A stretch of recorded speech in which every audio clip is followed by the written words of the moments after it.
आप देख रहे हैं हल्ला बोल टीवी। मैं हूं दीपक शर्मा। बिहार में आंधी और बारिश की वजह से 9 लोगों की जानें चली गई हैं। सिर्फ पटना में 4 लोगों की जानें गई हैं।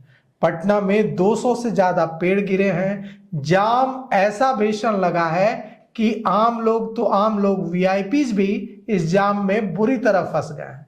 बिहार विधानसभा में नेता प्रतिपक्ष तेजस्वी यादव कल रात जाम में ऐसे फंसे कि अपनी कार छोड़कर बाइक पर सवार होकर उन्हें किसी तरह से निकलना पड़ा। भीषण जाम रहा कल पटना में। आज भी बिहार के 20 जिलों में अलर्ट है। आज भी आंधी बारिश का खतरा है। तो आंधी बारिश से पूरे बिहार में जनजीवन अस्त व्यस्त रहा। पटना में देर रात भीषण जाम की स्थिति रही। इसमें नेता प्रतिपक्ष तेजस्वी यादव भी फंस गए। बाद में उन्होंने अपनी कार छोड़ दी, बाइक पर बैठकर किसी तरह से निकले और उनका बाइक पर बैठकर जाम से निकलने का यह वीडियो वायरल हो रहा है। पिछले कई दिनों से बिहार में आंधी और बारिश की वजह से जाने जाने का सिलसिला चल रहा है और लोगों के जीवन पर यह बारिश आंधी आफत की तरह टूट पड़ी है। कई जगह पेड़ों के गिरने, ठनका गिरने से बिहार में कल 9 लोगों की मौत हुई है। सिर्फ राजधानी पटना में 4 लोगों की मौत हुई है और पूरे बिहार में 9 लोगों की मौत हुई है।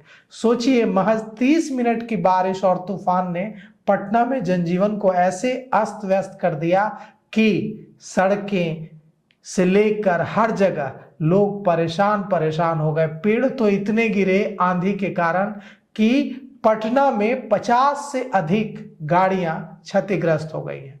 पेड़ गिरे, होर्डिंग गिरे कई सारे, पूरी ट्रैफिक व्यवस्था चरमरा गई। हालत कल यह थी कि 2 किलोमीटर की दूरी तय करने में लोगों को 1.5-2 घंटे का वक्त लगा और इसमें कई वीआईपीज भी फंसे, उनमें तेजस्वी यादव भी शामिल थे। शनिवार को भी पटना में बारिश और तेज आंधी का अलर्ट जारी है। अब सवाल यह उठता है कि क्या हम ऐसी आपदाओं के लिए तैयार नहीं हैं? और जिस तरह से पेड़ गिरे हैं, जिस तरह से होर्डिंग्स गिरी है, जिस तरह से जान माल का नुकसान हुआ है, अब सोचिए कि ये जो आंधी चली है इसमें सचिवालय की जो मेटल डिटेक्टर मशीन है पटना की, वो मेटल डिटेक्टर मशीन उड़ गई। राजद ऑफिस में तेजस्वी यादव के कारकेट पर पेड़ गिर गया। राजवंशी नगर में एलएनजेपी अस्पताल के अंदर पानी भर गया। बेली रोड में पटना जू के पास कार पर पेड़ गिर गए। इसमें एक नारियल पानी बेचने वाले की मौत हो गई। पटना जू के पास एक ऑटो पर एक बड़ा पीपल का पेड़ गिर गया। ऑटो पूरी तरह से एकदम टूटकर बिखर सा गया। तो यह जो पटना के गर्दनी बाग में एक पेड़ गिरा और इससे अभय कुमार नाम के व्यक्ति की मौत हो गई, जिनकी उम्र महज 30 साल थी। कई लोग घायल भी हो गए। एक टाटा पंच कार भी पूरी तरह से क्षतिग्रस्त बताई जा रही है।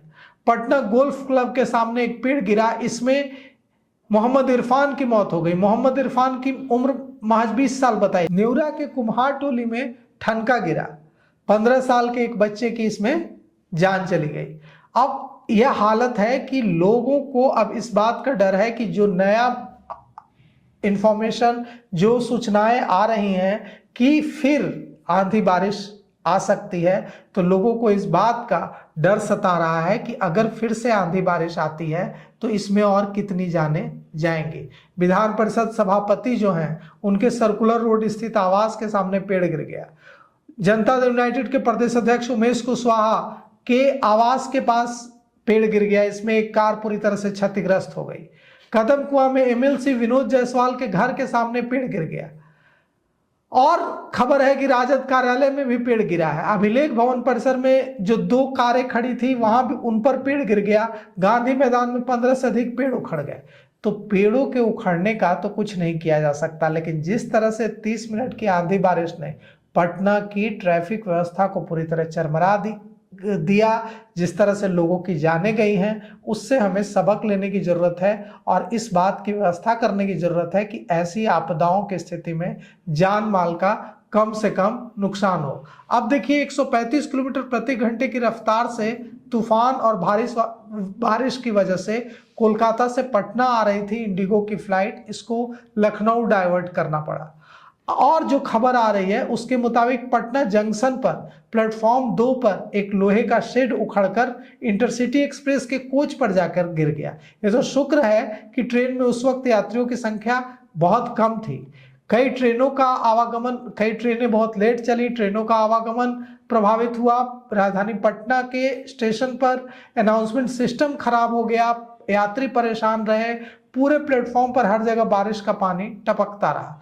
तो ये जो हालात बन गए, इनको हम बेहतर कर सकते हैं। ऐसी स्थिति न बने, जान माल का कम से कम नुकसान हो, इसका तो ख्याल रख ही सकते हैं। अब जो सूचना है उसके मुताबिक, मौसम विज्ञान केंद्र के मुताबिक 10 मई से एक नया पश्चिमी विक्षोभ एक्टिव हो सकता है। इसका असर बिहार समेत कई राज्यों पर पड़ेगा और इसके कारण बिहार में फिर से आंधी बारिश आ सकती है। तो खतरा टला नहीं है, इसलिए सरकार को और सभी बिहार वासियों को अलर्ट रहने की जरूरत है। तो फिलहाल इस पेशकश में इतना ही। आगे की खबरों के लिए देखते रहिए हल्ला बोल टीवी। शुक्रिया।